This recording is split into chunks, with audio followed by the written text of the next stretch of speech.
二战后期，德国人终于试出了其憋了很久的大杀器 V2火箭。作为世界上第一款带着制导的远距离弹道导弹，它肩负着德国人逆转战局的最后希望。于是，从1944年的10月开始呢，数千枚 V2导弹就瞄准着盟军的主要目标，密集地飞了过去。伦敦当然是其中的重头啦，1358枚落在了他的头上，被照顾的程度呢，仅次于比利时的安特卫普。但如此密集的打击却并没有吓到盟军，德国的算盘还是落空了。为什么呢？因为说起来很惨啊，平均每一枚 V2只能带来个位数的杀伤效果。看来呢，是因为它的制导精度太差了。还真不是的，德国人的技术还是非常靠谱的，他们只是用了不靠谱的人。早期导弹只能使用惯性制导一种方式，在根据目标方位计算好导弹的各项参数之后呢，就只能靠陀螺仪操纵着导弹，按照设定好的路线飞过去了。由于弹头上并没有装上一个可以实时回传图像的摄像头所以导弹到底有没有击中目标，偏差了多少都是无从知晓的。唯一的方法是打个电话过去问问那边的英军，嘿哥们儿，你能帮我看看刚才我朝你打过去的那枚导弹离你还远吗？要是电话拨过去没人接的话，那就中大奖了一次性摧毁目标这可能吗？所以肯定是要靠间谍来提供导弹落点的情报的。但英国人就很精早就控制了这些意志不够坚定的德国间谍，让他们故意误报落点，使德国人以为自己的导弹打偏了，于是就不断的修正弹道，结果越修越偏，修到最后至少有一半的 V2导弹都落在了伦敦防空区的外面。所以技术不坑人，是人才坑人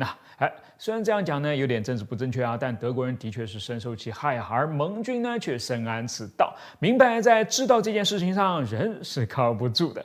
但靠得住的机器还得要再等上10几年才会出现，这中间的空白靠谁来填补呢？哈佛的心理学家和动物行为学家 B.F. 斯金纳教授于是就站了出来说，咱可以试试动物呀，比如我研究的鸽子就恰好是个很棒的选择。于是在得到了军方$25,000的资助之后，鸽子制导的计划便横空出世了。暂停一下，你觉得鸽子该怎么制导呢？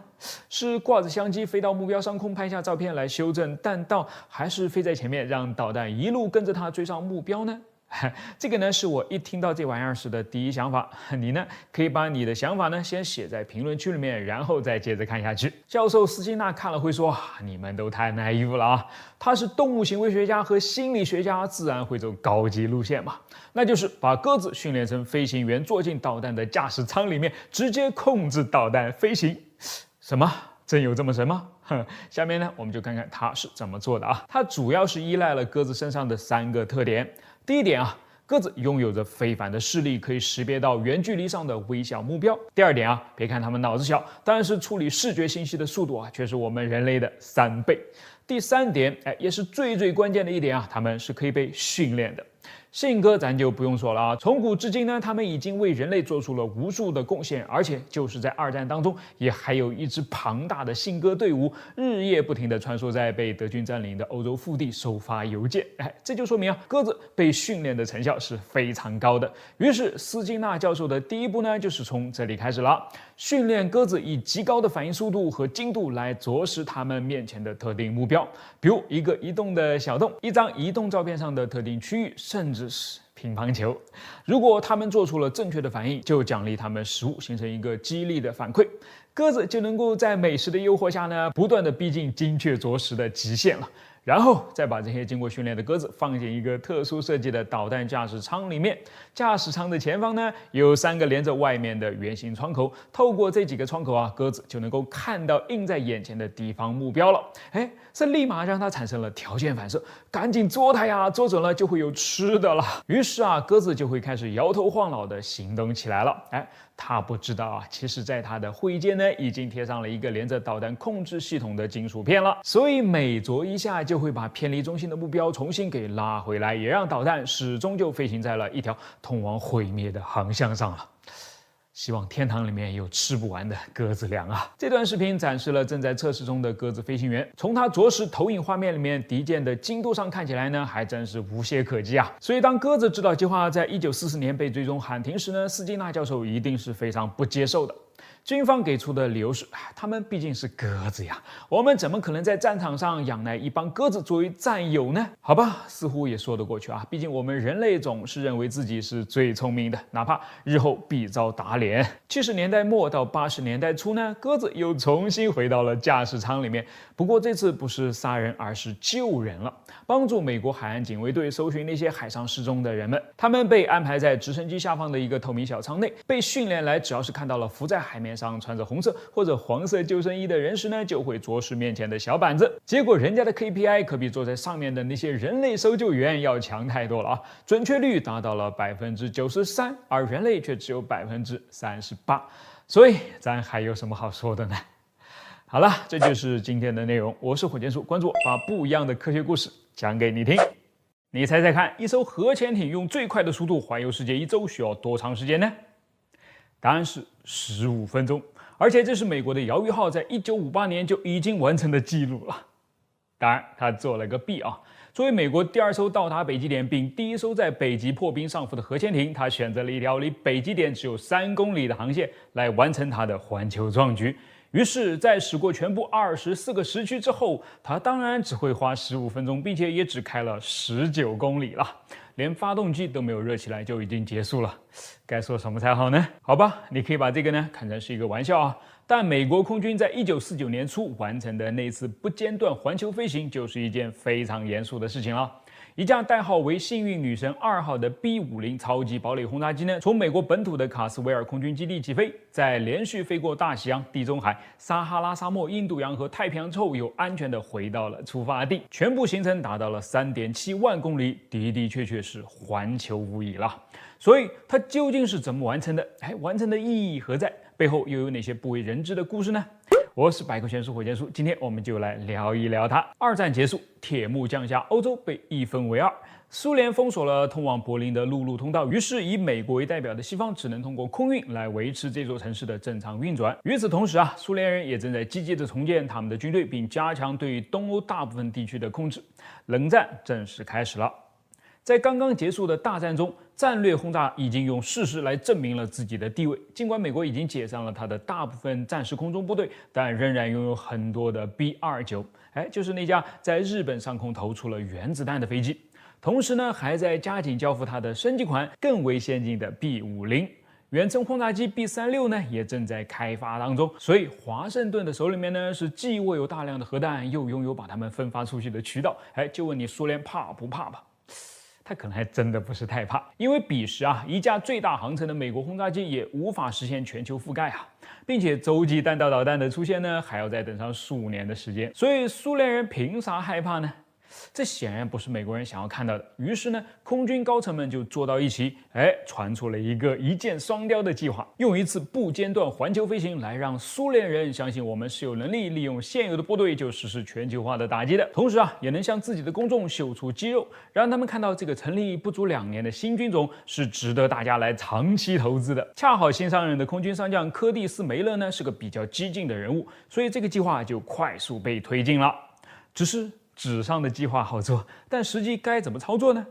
唯一的希望落在了空中加油上。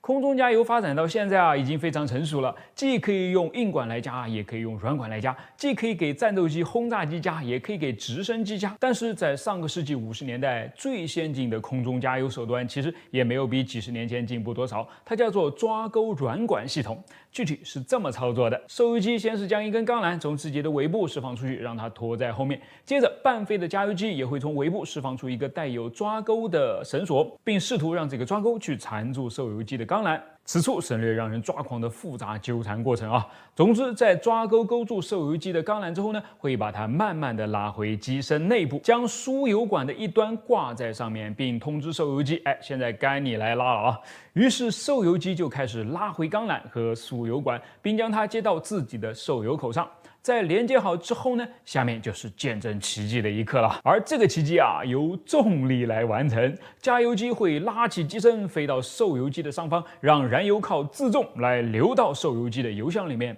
可想而知，这是一个多么低效的过程。所以一次加油把2架飞机上的人折磨个1-2个小时是个常见的事情啊。而且当时的雷达仍然不可靠，所以整个加油的过程呢，都必须在目视条件较好的白天完成。鉴于此啊，选择本次不间断环球飞行的加油点就显得很重要了。他们既要间隔差不多相当的距离，还要让飞机在到达的时候恰好是上午，并且附近还得要有个供加油机起降的美军基地才行。其中，亚速尔群岛的拉杰斯基地、沙特的达兰基地、菲律宾的克拉克基地和夏威夷的罗杰斯基地呢，被选中为中间接力的地点。从美国本土起飞的轰炸机在分别飞临他们上空获得燃油的补充之后呢，就可以实现不落地绕地球一圈了。整个航程计划用时4天，飞机选用了 B-29的改款 B-50，在换上了更为强大的普惠 R4360发动机之后呢，它的装载能力和航程表现都大大优于了上一代。另外，为了进一步延长飞行的时间，在2架计划用来完成此次任务的 B-50上呢，还做了一些改进，把他们的炸弹舱里也装上了一个大大的油箱。所以严格上来说呢，他们应该叫做 B-50A。专门改装用来给他们加油的是几架 B-29。而2款飞机的改造都是在严格保密的情况下完成的，甚至连参与其中的很多工作人员都是被蒙在鼓里的。因为尽管此行的目的呢就是为了宣传，但是由于风险太大嘛，美国空军还是担心万一要是出了点啥乱子，宣传不成，到自我抹黑了一把，不是很难看吗？所以不仅在改装的时候加以演示，甚至在行动的时候呢，还可以要求每次空中加油完成之后，加油机和受油机的编号还必须要互换一下，给所有人造成一种假象，这是一次短途的飞行啊！直到最后时刻，在确认了行动成功无疑之后呢，才会对外公布。但其实呢，中间差一点就走漏了风声。关于那个小插曲呢，我们稍后会讲到的。为了讨个好彩头啊，2架参与行动的 B-50呢，分别被命名为全球女王和幸运女神2号。原计划是由全球女王来飞，幸运女神2号呢作为备份的。但巧的是啊，女王显然是没有女神幸运啊，而且人家还偏偏就是幸运女神呢。1949年2月25日，全球女王从卡斯维尔起飞，一路向东，在差一点就要飞过大西洋的时候呢，发动机突然出现了故障，不得不迫降在了亚速尔群岛。于是主角光环不得不切换到了幸运女神2号头上。第二天一早，在划破了卡斯维尔阴冷的晨雾之后呢，她出发了。首次在亚速尔群岛上空的加油呢，有惊无险。虽然过程长达2个多小时，但总算是成功加进去了。于是接着飞。当天晚些时候啊，幸运女神2号飞过了直布罗陀，从大西洋进入到地中海，又飞过了撒哈拉沙漠。第二天，飞机到了沙特上空，燃料用完了，第二次加油又开始了。过程还是很不顺利啊，因为飞行区域刚好就在雷暴区，有着很大的乱流干扰。虽然勉强完成加油，但14名机组成员已经呈现出不同程度的疲惫了。到了第3天，飞机进入印度洋，飞过了南海，接着来到了菲律宾空域，加油任务又开始了。这次可以说是出了大麻烦了啊！先是碰上了恶劣天气，接着加油软管的一个链条又坏掉了，机组成员呢忙了很久才把它搞定。就这样磕磕绊绊的加好油之后呢，幸运女神2号终于可以继续前进了。但是返航的加油机却由于飞行员的错误判断，在下降速度过快之后呢坠毁了，机组成员全都遇难了。这是一个悲剧，也是一个差一点就让本次任务提前曝光的意外。同时还有一个插曲啊。我们之前讲了，为了掩盖本次行动，在每次加油点，幸运女神2号都要更换一次编号，而本次换的编号呢，就是一架原本计划要从这儿飞往夏威夷的 B-29了。这本来没什么毛病啊，因为幸运女神2号的下一站就是夏威夷嘛，掩护的也是恰到好处啊。但坏就坏在这儿有一个特别负责任的空管，他眼睛很尖啊，一眼就看出从克拉克基地到檀香山的飞行距离是超出了 B-29的航程了的，所以就马上召回这架飞机了。哎呀，这就尴尬了。你说机组不回来吧，该拿什么打掩护呢？回来吧，已经飞了的3/4不就白飞了吗？幸好在关键时刻领导出面了啊，赶紧出来把这个铁憨憨拉到了办公室，一番开导之后才保住了军方的秘密啊。幸运女神2号得以继续东飞。但是恶劣的天气和疲惫的状态并没有得到缓解。到了夏威夷上空进行最后一次加油时，连飞机都已经开始出现机械故障了。我估计要不是看到希望就近在眼前，他们的本次冒险可能就止于此了。到了3月2日上午9点呢，在离开了96个小时之后，这架 B-50幸运女神2号终于幸运地降落在了原本的跑道上。跑道两边此时也挤满了各路媒体。他们是在凌晨时分才被通知前来观摩这一历史性的时刻的。是的，尽管有着诸多不顺，但这确实是历史上的第一次，美国展示出了其拥有可以把核弹投掷到地球上任何一个地点的实力。而对于苏联来说呢，他们则接收到了这样一个信息：如果战争来临，没有一座城市是安全的。尽管很难认为这是一件好事，但对于继续把冷战扣在冷上呢，是值得肯定的。好了，这就是今天的故事。我是火箭叔，关注我，把不一样的科学故事讲给你听。弄丢一半的记忆还能再飞回来吗？这种事情在战斗机上还有可能会发生，但是换到民航科技上呢，就完全别指望了。为什么？我是百科全书火箭叔，咱们今天呢，先看2个飞回来的例子，通过它们你就能明白区别所在了。第一个例子啊，发生在1945年1月27日的2战期间，主角是一架外号空中坦克的 P-47雷霆战斗机。叫它空中坦克呢，一点也不过分啊，因为它装配了8挺 12.7毫米的机枪，能够以每秒100发的速度向对方喷出火舌。除此以外呢，它还可以挂上5英寸的火箭弹和多达1100公斤的炸弹，几乎相当于 B-17轰炸机一半的载弹量了。于是总重就来到了8吨的水平，成为2战当中最重的战斗机之一了。为了把这么个大家伙推上天空呢，他用的发动机也堪称是个怪物了。普惠 R2800双排18缸新型活塞式发动机，可以输出超过2500匹的马力，所以他的设计师卡特维利才说啊，它的确是只恐龙，但却是一只灵活的恐龙。还形如雷鸣，弓如电击，皮厚力大，弹足炮出，这样的恐龙不用它打坦克岂不很亏啊？所以当天啊，驾驶他的巴西第1战斗机中队的飞行员雷蒙德中尉呢，执行的就是打坦克的任务了。他们的目标是侵入意大利北部的德国重型坦克虎式。战斗开始啊，12架 P-47呢专注于攻击地面部队，帮他们防守空中的是另一款2战明星机种喷火。雷蒙德中尉打得很爽啊，因为 P-47本来就很擅长高速俯冲的战术嘛，再加上他呢技高人胆大，所以往往冲的就非常低，准确率相当可观啊。第一次俯冲，他用1000磅的炸弹送2辆虎式回了老家。第2次俯冲，他又用火箭弹灭了第3辆虎式。到了第3次俯冲，他发现啊，附近居然有一个坦克工厂，这不是白送给他的军功章吗？于是就冲了过去，准备用剩下的8挺机枪打出新的战绩。不过呢，他忽略了一个问题啊，因为德军的88毫米重型高炮不是摆设啊。在他第1次俯冲的时候呢 ，P-47的机翼就已经被炮火洗礼过了，受到了一些损伤，丢掉了一些重量，只不过呢还不够严重，所以雷蒙德并没有察觉出来。虽然他的确感到，飞机在拉起的时候呢，明显变得更加轻盈了，但是扔完炸弹不就该是这样吗？而等到他第2次俯冲完毕啊，受损的机翼和机身又被气流刮去了一部分，变得更轻了。所以第3次的俯冲速度已经快到要收不住了。当雷蒙德发现工厂里面有一些高耸出来的大烟囱时呢，他根本就来不及避让。于是，在750公里的时速之下呢，他的 P-47右翼几乎被完整的削去了一半。但神奇的是 ，P-47居然没有失控，而雷蒙德则猛拉了一杆，让飞机以几乎垂直的角度迅速升入了高空。按他的话来说啊，只是觉得阻力好像一下子就大了上去。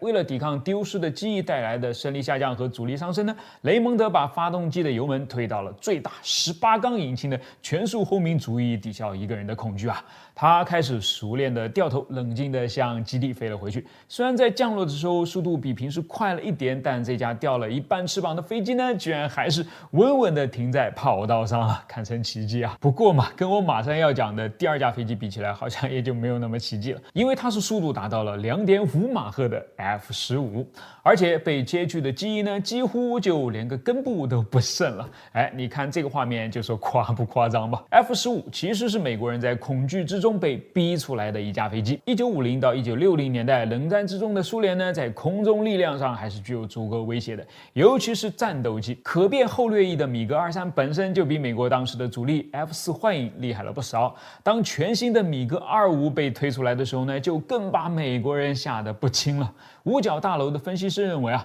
这架拥有大翼面、双引擎的战斗机呢，完全可以轻松的碾压美国，尤其是1971年的3月，当以色列的雷达操作员在他的屏幕上发现了一架速度超过3.2马赫、高度超过了任何一架 F-4上升极限的苏联战斗机时，这种恐惧的气氛呢到达了顶点。五角大楼于是当即做出决定，不惜一切代价，以最快的速度拿出一架能够与之 PK 的战斗机。它便是在短短5年之后就诞诞生的 F-15了。装着2台带加力燃烧室的普惠 F100PW220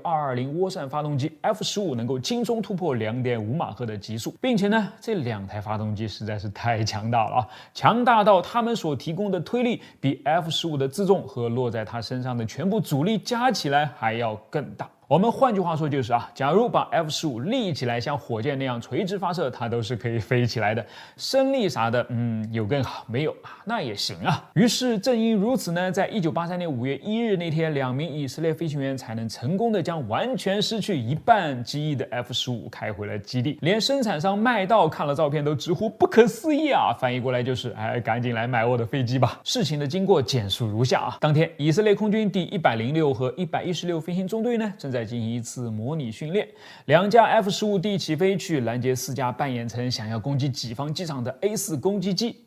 结果就在训练的过程当中呢，意外发生了，一架 A4 直接撞上了它正下方的 F-15，当场闪架，而 F-15呢稍微幸运一些只损失了一侧的机翼而已，没有闪架，但却立刻旋转着向下坠去了。混乱当中，2名飞行员都没有意识到他们的损失有多么严重，于是还想要极力的夺回控制权。这个时候前排飞行员内迪维凭着本能做了一件完全跟手册上相悖的操作，打开了发动机的加力燃烧室。瞬间，2台普惠发动机推力从14590磅猛增到惊人的23770磅，飞机竟然慢慢停止了自旋，重新把头抬了起来。松了口气的飞行员呢，向自己的右肩往外看去，只见一堵有燃料形成的蒸汽墙挡在眼前，什么也看不到嘛，所以依然无法对损伤做出评估。好在飞机还能开，他们意识到就在离这里16公里的地方呢，有一个简易的机场，或许可以迫降下去。但是着陆的前提必须要减速而他们只有维持高速才能保持稳定，这简直太矛盾了嘛。幸好 F-15上面的飞行电脑相当给力，再加上这2名飞行员的技术也不是盖的，他们居然就用比正常快了1倍的速度安全着陆了。直到离开座舱的那一刻，他们才看到自己到底完成了怎样的壮举。以上就是丢了一半机翼还顺利飞回来的例子。那么同样的情况可以复制到客机上面吗？当然是不行的了。主要呢是有2个原因一个是你听完我讲完那2个故事就应该知道了，他们用的发动机都太强了嘛，推重比甚至已经大过1了。所谓大力飞砖，这不就是真实的案例吗？而客机发动机的力气再大呢，也不可能大过它本身的重量的，所以它要飞起来只能靠机翼产生的升力才行这正好就把我们带到了第2个关键点，升力。你看现代战斗机的机身很扁，对不对？因为它也是要产生升力的，所以即使机翼丢了一点，也还有机身的升力在那儿挺着，不至于呼的一下就掉下去了。但客机能把机身做扁吗？抱歉为了保证舱内的通透性和舒适性是万万不可的，于是就当不了升力体，也就无法提供升力了。一旦唯一指望的机翼都没了，那还有啥希望呢？好了，这就是今天的内容，我是火箭叔，关注我，把不一样的科学故事讲给你听。空战中，你可以用机炮来扫射对方，也可以用导弹来拦截对方。再不济嘛，端着小手枪朝对方开上几枪呢，说不定也能有点效果的嘛。最不该做的事情呢，大概就是直接朝对方给撞过去了。即便是神风特工队呢，也是撞船不撞机的嘛。但是在2战末期，美国人就偏偏设计了一架专为撞击战术而生的飞机 XP-719飞行的公羊。这是怎么回事呢？它是怎么工作的？咱们今天就来讲讲战争的确是技术进步的加速器。比方说，在2战开始之初呢，很多英国皇家空军部队使用的仍然是古老的双翼机，但是到了战争结束只用了短短数年时间，喷气式战斗机就已经在空中呼啸着飞过，为欧洲的未来做出决定性的影响了。这样的情形呢，用瞬息万变来形容也一点都不为过所以空战装备在很多人的心目当中呢，就变成了什么花样似乎都是可以的。这是飞行公羊出现的一方面原因。而另一方面呢，是空战理念的变化。举一个例子经常被认为是赢了不列颠空战关键的英国喷火式战斗机，即便飞行员够大胆，敢在一次射击中吐出全部的弹药，它能够给予的也仅仅只是挡风玻璃上一个简单的浮动标线和大约15秒钟的火力输出而已。所谓的空中格斗呢，其实更像是怼进了之后，枪口抵着枪口的互相射击而已，跟今天使用超视距导弹的交战呢，相去甚远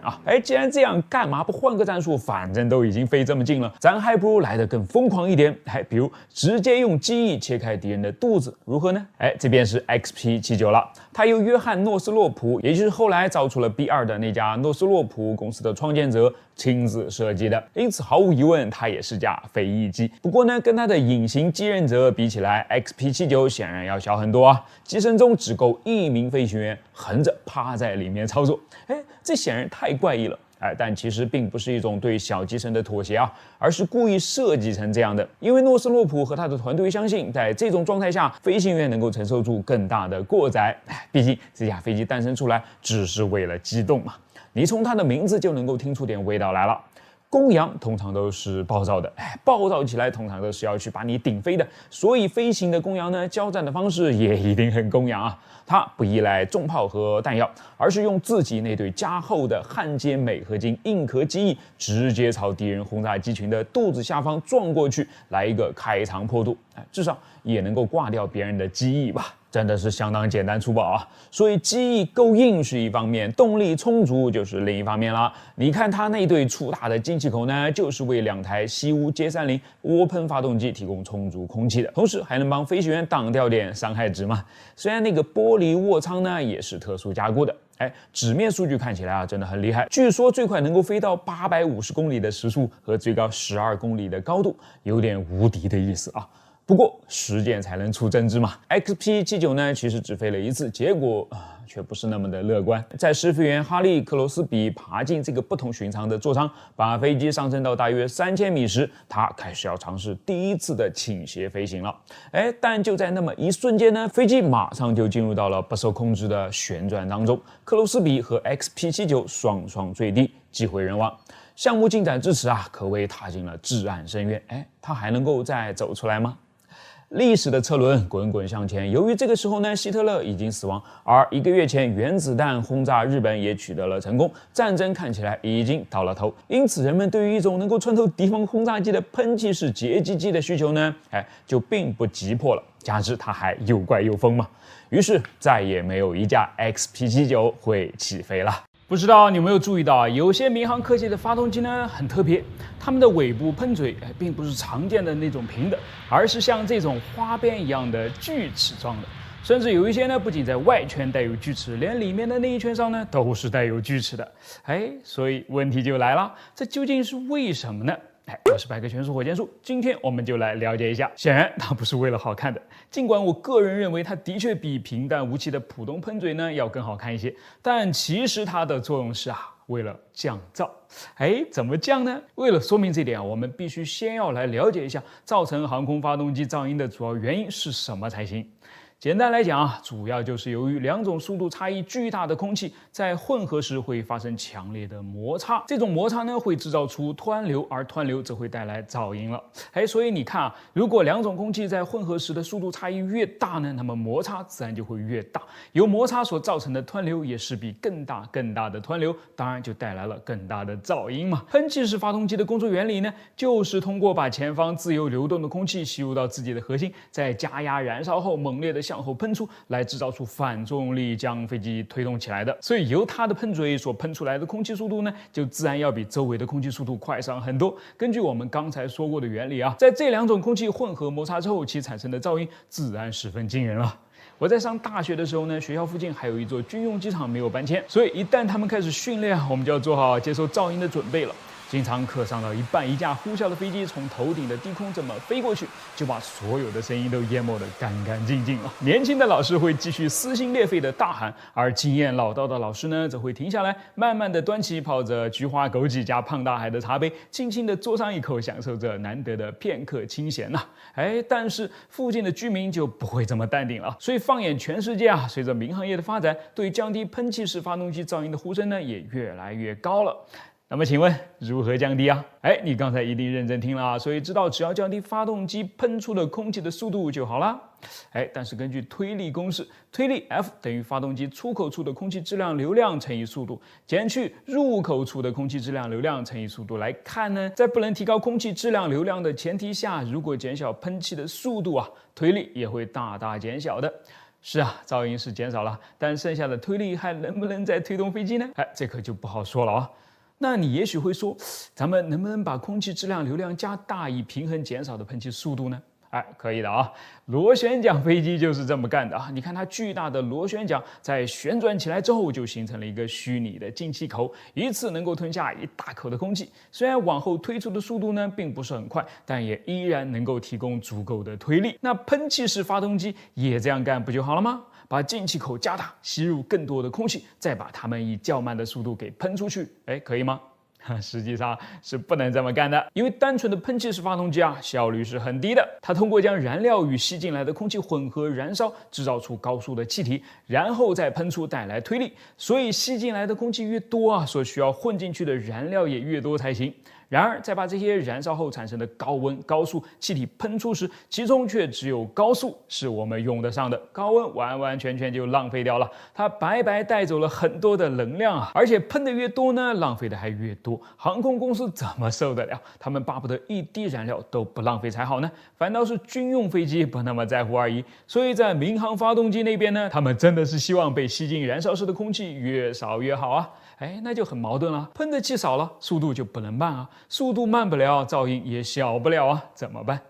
幸运的是这种矛盾呢，很快就被材料科学和工程设计的发展给解决了。人们设计出了更大也更耐久的风扇，并把它装在喷气式发动机的涡轮上，就变成了如今的涡轮风扇发动机了。它是这么工作的在喷气式发动机的前面呢，再扣上一个大风扇，只有进气口中央的一小部分的空气再通过风扇后进入到喷气发动机里面，我们也可以把它叫做是发动机的核心。在加压混合燃料燃烧喷射之后呢，它把大量的能量都用来推动尾部涡轮的旋转了，而涡轮轴是连着前方的大风扇的，于是大风扇呢就快速的旋转了起来，将通过它的空气加速推向后方，从发动机核心的外面、发动机外壳的里面夹在中间，这么就被喷了出去。由于根本就没有燃烧所以相比起核心所喷出来的空气呢，是既凉又慢的。但是它质量大所以提供的推力也很大，而且它不热嘛，所以浪费的能量也很少嘛，效率也就相应的提高了。还有一个很关键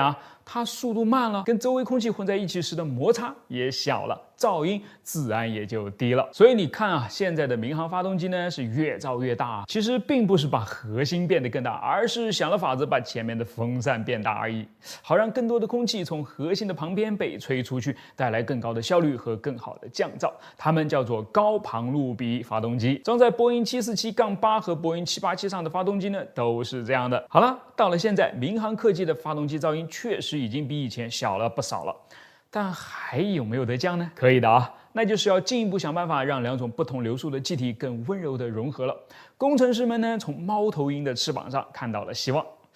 其实人们很早就发现夜行的猫头鹰呢是飞行最为安静的动物之一，它所发出来的飞行噪音呢只是同等重量其他鸟类的几十分之一，甚至还更小。它是怎么做到的呢？通过研究科学家们发现秘密很有可能就隐藏在它们的翅膀里，尤其是那些呈现出锯齿形排列的尾缘了。于是在计算机仿真软件的帮助下呢，来自 NASA 和波音的工程师终于验证了这个猜测。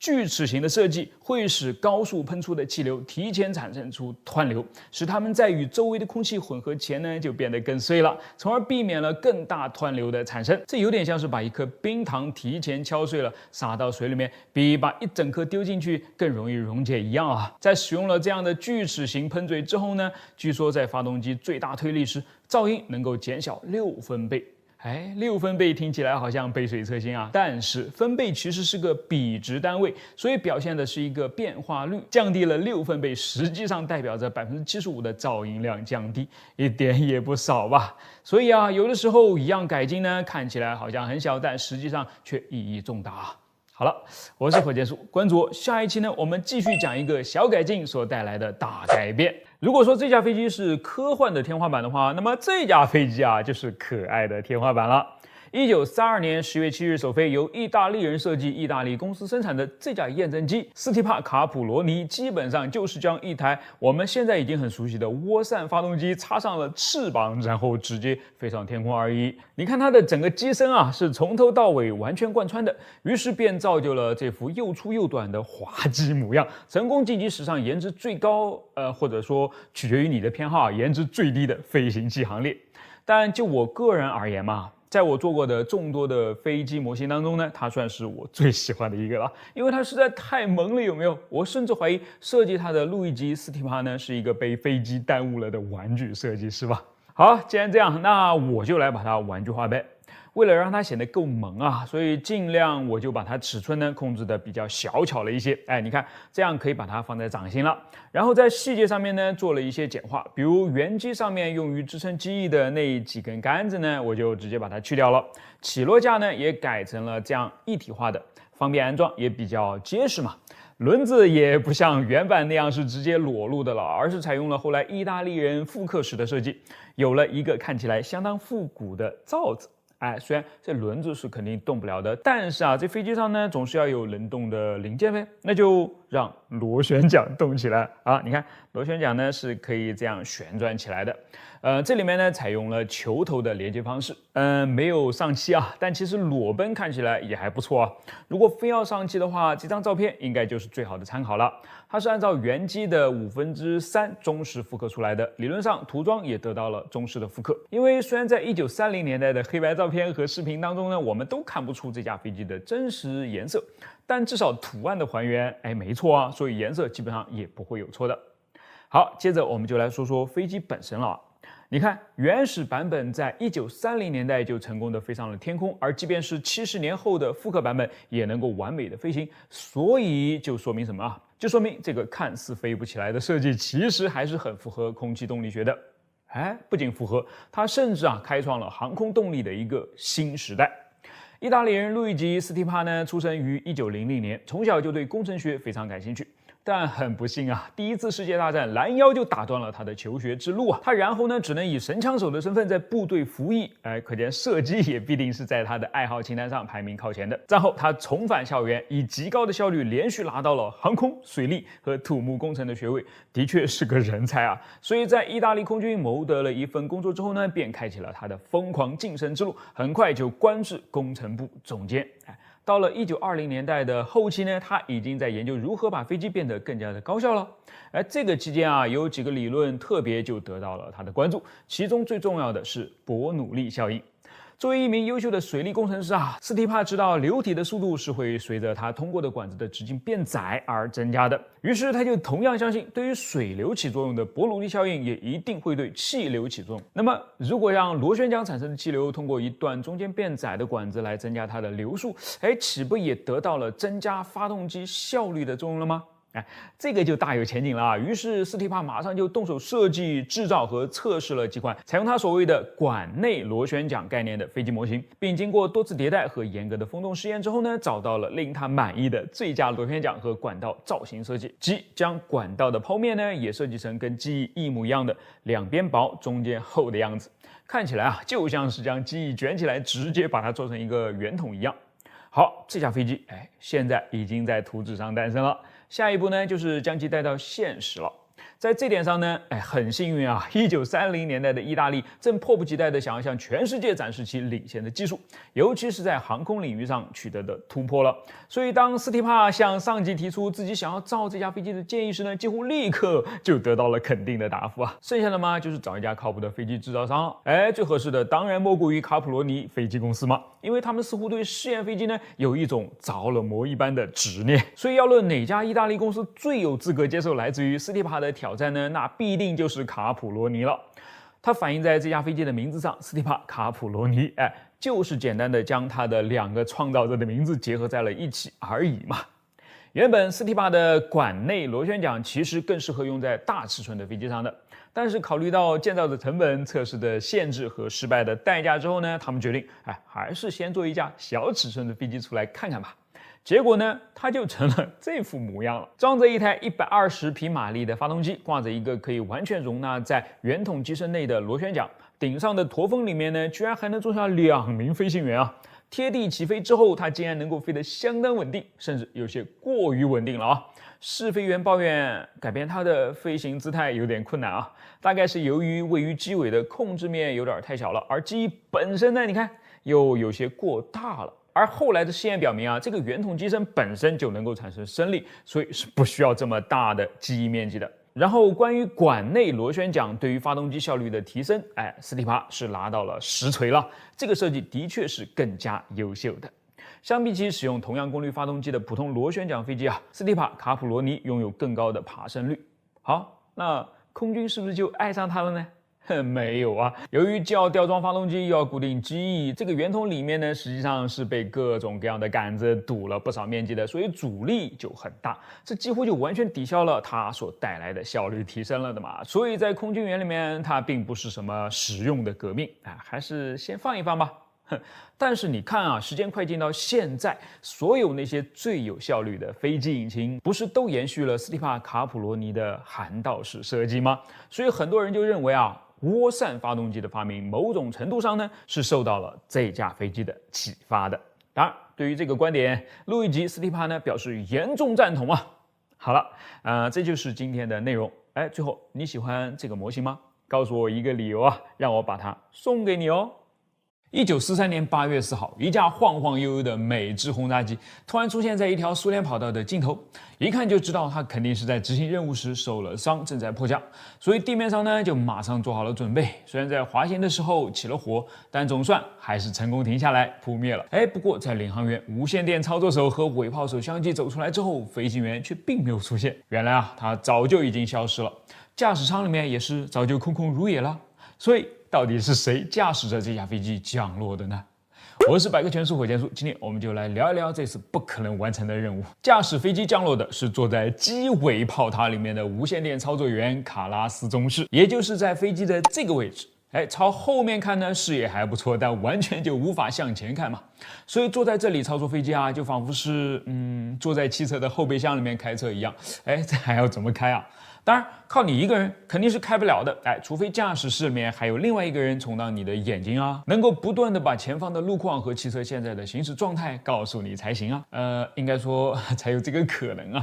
所以在这架飞机上充当卡拉斯中士眼睛的就是位于机鼻部位领航舱里面的帕尔舒廷少尉了。由于他趴在前面，视野非常的好，所以能够为后面的临时驾驶员提供相当准确的信息。